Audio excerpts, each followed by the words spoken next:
వీటిని మందంగానే వేసుకోవాలండి, ఎందుకంటే మనకి తయారయ్యేది బన్ దోశ కాబట్టి.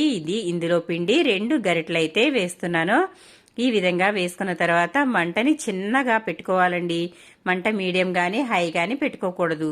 ఇది ఇలాగే ఉడకనివ్వాలి.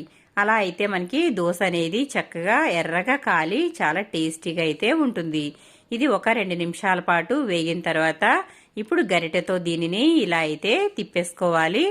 మనం నాన్ స్టిక్ పాన్ వాడుతున్నాం కాబట్టి దోశ అనేది ఏమాత్రం అతుక్కోకుండా ఈజీగా వచ్చేసింది. చూసారు కదా, మంచి కలర్ అయితే వచ్చిందండి.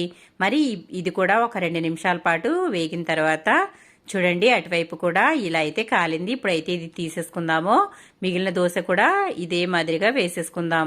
మళ్ళీ కొంచెం అయితే ఆయిల్ వేసాను. ఆ తర్వాత పిండి అయితే ఇలా వేసుకోవాలి. ఇది కొంచెం పిండి 2 గరిటెలు అయితే మనకి దోశ అనేది బన్ మాదిరిగా వస్తుందండి.